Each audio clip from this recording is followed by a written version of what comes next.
Pues hoy es jueves 2 de julio del 2026. Estaré con usted durante las próximas 2 horas, de 6 a 8 de la tarde-noche, en este espacio de la comunicación en México, por el 98.5 de frecuencia modulada en la capital y 18 estaciones más en todo el país. Le informo que el secretario de Economía, Marcelo Ebrard, asegura que México atenderá las preocupaciones de Estados Unidos y Canadá durante las revisiones del TEMEC para mantener la certidumbre de las mismas y preservar las ventajas comerciales. Ebrard explica que Estados Unidos rechazó prorrogar el tratado por hasta 16 años debido al déficit comercial que mantiene México y Canadá, así como por otros temas que busca corregir, por lo que propuso establecer revisiones anuales.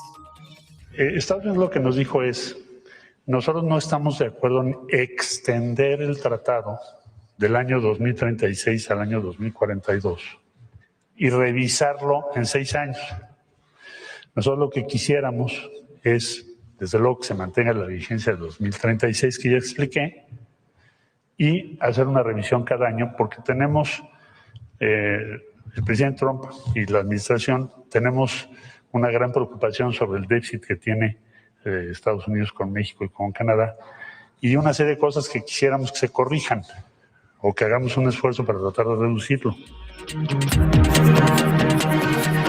Marcelo Ebrard adelanta que el gobierno mexicano buscará reducir los aranceles impuestos por Estados Unidos y fortalecer la producción regional en sectores estratégicos. Lo que nos comunicaron ayer es, Estados Unidos no está de acuerdo en que extender el tratado del 2036 al 2042. El tratado queda vigente de aquí a 2036, como está programado, y haremos una revisión anual. El día 20 de julio vamos a recibir a la delegación de los Estados Unidos para que, bueno, pues ahora sí, para realizar la primera revisión del tratado. Se inicia la revisión formal, ahora sí, que corresponde al Tratado de Libre Comercio. Vamos a tratar de ponernos de acuerdo en objetivos y acciones para resolver las preocupaciones de cada una de las partes. Por ejemplo, a México, ¿qué le preocuparía? Pues la reducción de los aranceles que nos fueron impuestos el año pasado. Es el mismo tratado, no se ha modificado. Bueno, el día de ayer, miércoles, en una entrevista que concedió para este espacio del Heraldo, el exsecretario de Economía, Ildefonso Guajardo, pues adelanta lo que prácticamente es hoy primera plana en la mayoría de los periódicos, precisamente lo que decía don Marcelo Ebrard, que las revisiones anuales podrán abrir la puerta a que Estados Unidos busque modificar sus reglas cada año, lo que restaría certidumbre a las inversiones, pero que en principio el plazo acordado de extensión de este acuerdo comercial es por 10 años. Probablemente a lo que se refieren es cada 1 de julio tendrá la posibilidad de hacer la renovación de 16 años, pero bajo ninguna circunstancia debes dejar este acuerdo a que cada año a ver qué se le ocurre al presidente norteamericano. Pues eso lo infecta con incertidumbre permanente. Como un mecanismo de apertura de presiones por parte de Estados Unidos anualmente para cambiar las condiciones de lo acordado. Eso nos infectaría de manera terrible desde el punto de vista de certidumbre y le quitaría valor al instrumento que es el tratado comercial. No obstante, considera poco probable que Donald Trump rompa el tratado, ya que eso tendría un alto costo político entre sus propios electores, los republicanos. Acuérdese que hay elecciones intermedias en Estados Unidos, así es que, bueno, pues ahí está con cierto blindaje este acuerdo comercial que tiene un valor anual de $900 mil millones. El único mecanismo para romper eso es que Donald Trump denuncie el acuerdo. Y Donald Trump no lo va a denunciar porque muchos de sus electores y muchos de sus votantes apoyen este tratado y se han beneficiado con este tratado. Entonces tiene costos políticos. Por eso, ¿te acuerdas que él nos presionó en la primera negociación a querer una muerte súbita cada 5 años?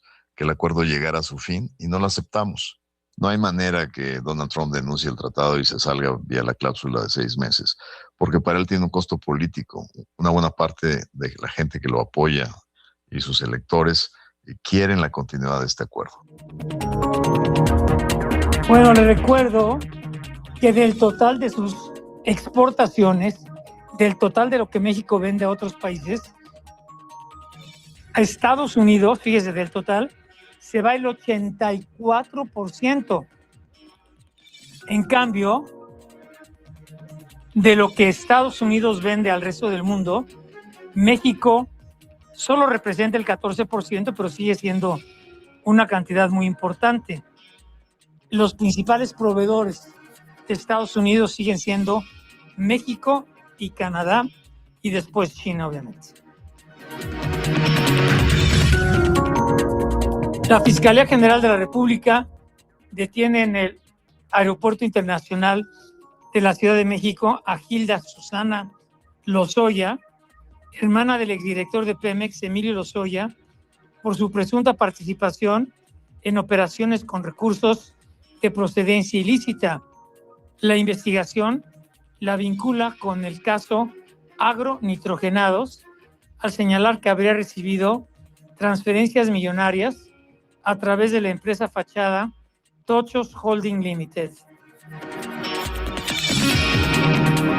Por su parte, su abogado Alejandro Rosas acusó a la Fiscalía de emplear fuerza excesiva durante la detención y aseguró que su clienta siempre ha cooperado con las autoridades.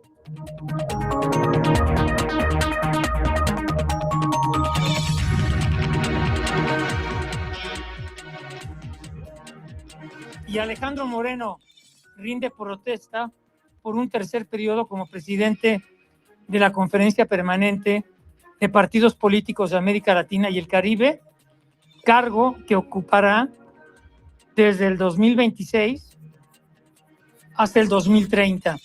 Durante su mensaje, el dirigente nacional del PRI acusa a Morena de tener vínculos con el crimen organizado y llama a conformar un bloque opositor en defensa de la democracia.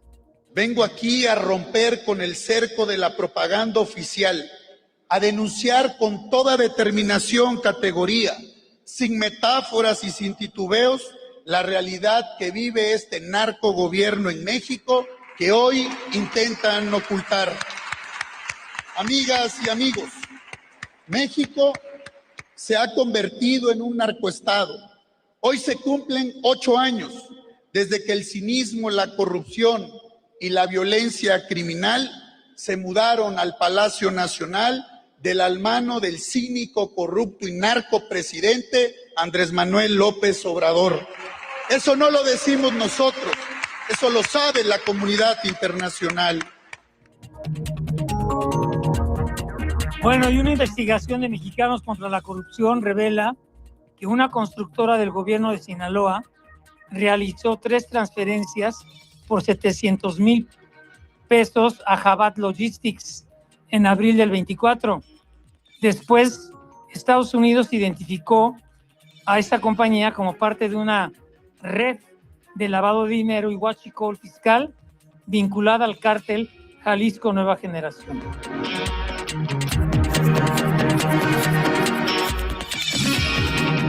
Y el embajador de Estados Unidos en México, Ronald Johnson, informa el decomiso de 138 armas de fuego que pretendían ser traficadas al país desde Carolina del Norte, entre ellas 2 rifles calibre 50.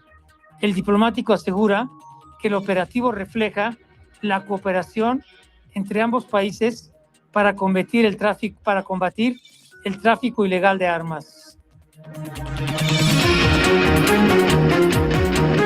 Y la presidenta Claudia Sheinbaum afirman que es seguro viajar a México luego de la alerta emitida por Reino Unido tras la muerte de 4 personas durante los festejos por el Tri en Paseo de la Reforma este fin de semana.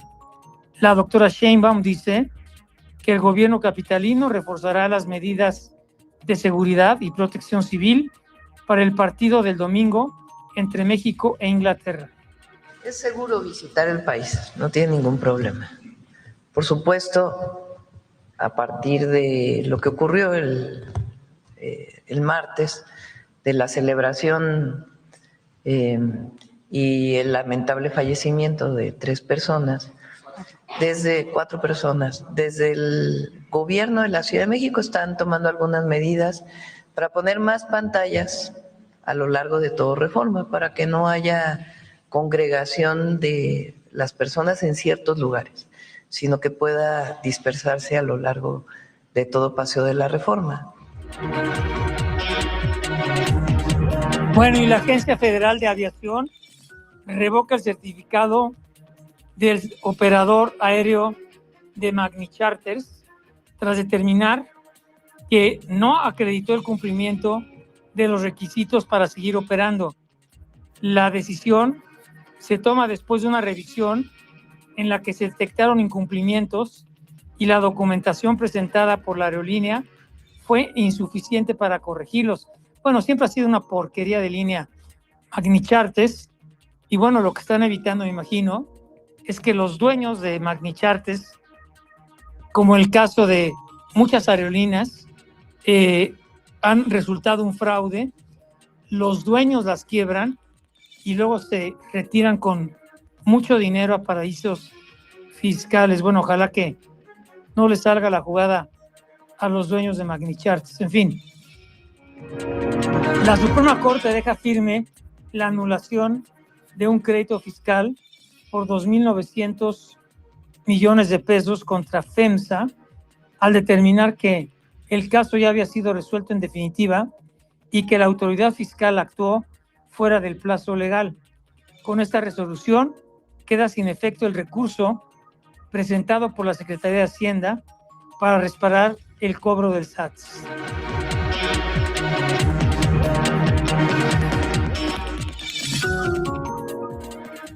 Bueno, y la Profeco, la Procuraduría Federal del Consumidor, publica la edición de julio de la revista del consumidor, que incluye recomendaciones para planear vacaciones, consejos de seguridad en Internet y estudios de calidad sobre 43 marcas de margarinas, mantequillas y pantalones de mezclilla.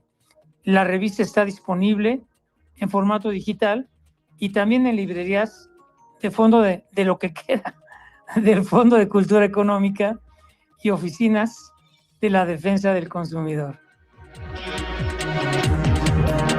Bueno, y Estados Unidos creó 60,000 empleos en junio, su peor dato para este mes desde la pandemia, excluyendo el año pasado.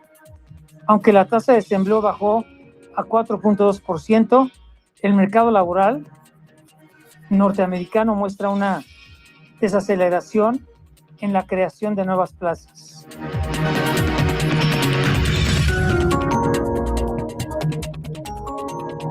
Y el gobierno de Alemania presenta un paquete de reformas para reactivar la economía que incluye bajas de impuestos para las rentas medias y bajas, cambios al sistema de pensiones, impulso a la vivienda social y medidas para flexibilizar el mercado laboral.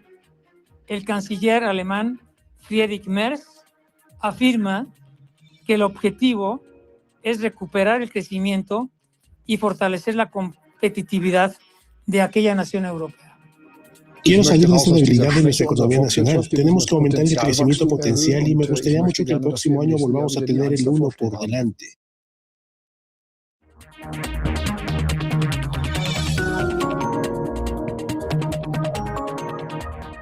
Bueno, el presidente de Cuba y títere de los Castro, Miguel Díaz-Canel, asegura que su país no busca una guerra con Estados Unidos, pero tampoco le teme tras las amenazas de Donald Trump sobre una posible invasión. El mandatario cubano, que es bastante menso, por cierto, acusa a la Unión Americana de mantener una estrategia de presión y guerra psicológica contra el país caribeño.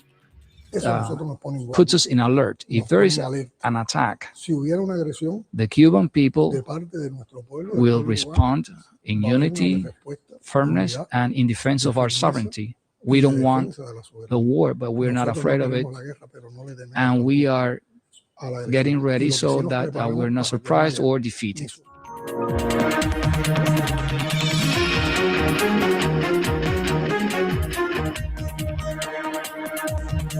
Bueno, y el etíope Tedros Adhanom, director general de la Organización Mundial de la Salud, confirma que el brote de hantavirus registrado en el crucero MV Ondius fue dado por concluido luego de que la última persona en cuarentena dio negativo y ya fue dada de alta. El brote dejó 13 casos y 3 personas fallecidas sin que se hayan reportado nuevos contagios desde el 25 de mayo. Hoy, el último contacto de una persona expuesta al hantavirus en el crucero MV Ondius completó su periodo de cuarentena, dio negativo en la prueba y regresó a casa. No se han reportado más casos desde el 25 de mayo. Por lo tanto, nos complace mucho decir que la Organización Mundial de la Salud considera que el brote de hantavirus ha terminado.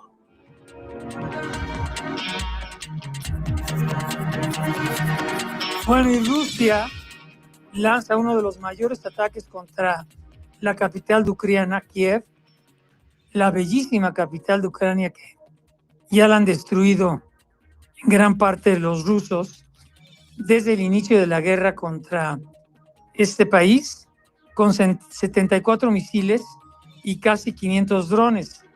El bombardeo dejó al menos 23 muertos, decenas de heridos y daños en edificios, hospitales e infraestructura, mientras Ucrania vuelve a pedir a sus aliados más sistemas de defensa antiaérea. Y no es que, pues ya era tiempo que el señor Volodymyr Zelensky también atacara el Kremlin o, bueno, instalaciones estratégicas, sobre todo en el ramo energético de Rusia, muy cerca del Kremlin, porque Vladimir Putin ha destruido gran parte de la bellísima capital de Ucrania, que es la ciudad de Kiev. Y ya se lo he mencionado varias veces en este espacio, que la invasión de Rusia en Ucrania ya rebasó la duración de lo que fue la Primera y Segunda Guerras Mundiales. Más o menos son 4 meses más que dura la guerra entre Rusia y Ucrania en relación a la Segunda Guerra Mundial. Imagínense nada más, y dicen los expertos que va para largo. Ya le estará comentando en este espacio, como todos los jueves, nuestra especialista Mónica Amquié sobre esto que ha subido de tono entre Rusia y Ucrania. Bueno, y el gobierno de Países Bajos ofrece perdón a las cerca de 14,000 mujeres que fueron obligadas a dar en adopción a sus hijos entre 1956 y 1984 por presiones familiares y religiosas. El Ejecutivo de Países Bajos reconoce el daño causado a las madres, a sus hijos y padres biológicos y anuncia que más adelante dará a conocer algunas medidas de apoyo y de reconciliación.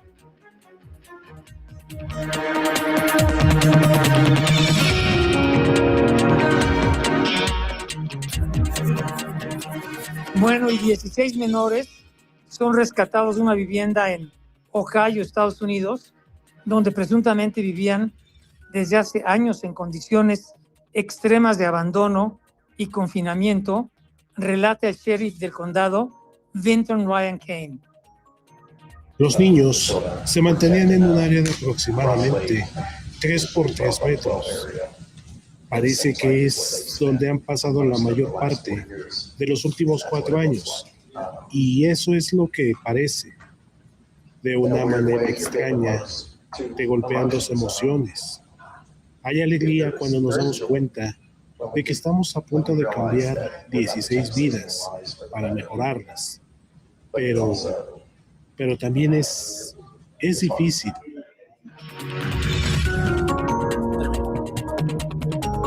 Dar una pausa, estamos de regreso.